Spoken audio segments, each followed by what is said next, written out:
প্রযুক্তিকে ব্যবহার করে জঙ্গিবাদ যেন মাথাচাড়া দিয়ে উঠতে না পারে সেজন্য সামরিক বেসামরিক কর্মকর্তাদের এ বিষয়ে উচ্চতর প্রশিক্ষণের উপর গুরুত্ব আরোপ করেছেন প্রধানমন্ত্রী শেখ হাসিনা। আজ মিরপুর সেনানিবাসে ন্যাশনাল ডিফেন্স কলেজে তিনি এরকম আহ্বান জানান। আঞ্চলিক নিরাপত্তা নিশ্চিত করতে প্রতিবেশী দেশগুলোর মধ্যে একটি সমন্বিত আঞ্চলিক অর্থনীতি প্রতিষ্ঠা করার দরকার বলেও মত দেন শেখ হাসিনা। নজরানা চৌধুরীর রিপোর্ট। ন্যাশনাল ডিফেন্স কলেজের অধীনে ন্যাশনাল ডিফেন্স কোর্স ও আর্মড ফোর্সেস ওয়ার কোর্সের গ্র্যাজুয়েশন অনুষ্ঠানে যোগ দিয়ে প্রধানমন্ত্রী শেখ হাসিনা প্রশিক্ষণার্থীদের হাতে সার্টিফিকেট তুলে দেন।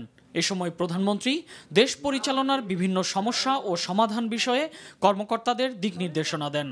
উন্নয়নশীল দেশগুলোর উপর উন্নত বিশ্বের অনেক নিয়ম নীতির প্রভাব ফেলে, যার ফলে উন্নত দেশের অনেক অভিজ্ঞতার প্রতি তারা থাকে সংবেদনশীল।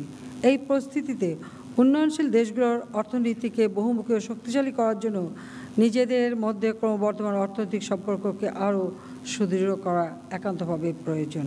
আমাদের লক্ষ্য একটি সমন্বিত আঞ্চলিক অর্থনীতি প্রতিষ্ঠা করা। আমরা সে লক্ষ্য অর্জনের সূচনা করেছি। বিগত 7 বছর এই অঞ্চলের নিরাপত্তা পরিস্থিতি, দ্বিপাক্ষিক ও পারস্পরিক সম্পর্কের ক্ষেত্রে প্রভূত অগ্রগতিও সাধিত হয়েছে।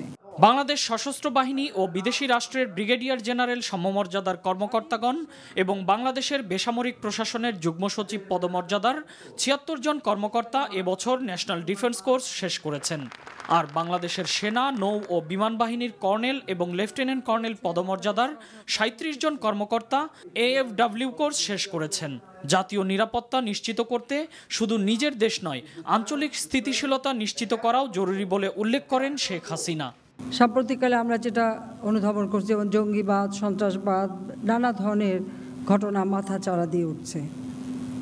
আমি আশা করি যে প্রশিক্ষণ আপনারা পেয়েছেন, আপনাদের স্ব কর্মক্ষেত্রে এই অর্জিত জ্ঞান আপনারা কাজে লাগাবেন, আর বিশেষ করে এগুলি সমস্যা সমাধান করে দেশকে এগিয়ে নিয়ে যাওয়ার পথে আপনারা সক্ষম হবেন বলে আমি আশা করি। ন্যাশনাল ডিফেন্স কলেজ দেশ ও বিদেশে সামরিক ও বেসামরিক কর্মক্ষেত্রের অপারেশনাল ও কৌশলগত পর্যায়ে নেতৃত্বকে সাংবিধানিক ও গণতান্ত্রিক প্রেক্ষিতে আরও শানিত করবে। সামরিক বেসামরিক সম্পর্ক উন্নয়নের লক্ষ্যে ন্যাশনাল ডিফেন্স কোর্সে বেসামরিক প্রশিক্ষণার্থীর পরিমাণ আরও বাড়ানোর নির্দেশ দেন প্রধানমন্ত্রী। মাথা চড়া। নজরানা চৌধুরী, NTV নিউজ, ঢাকা।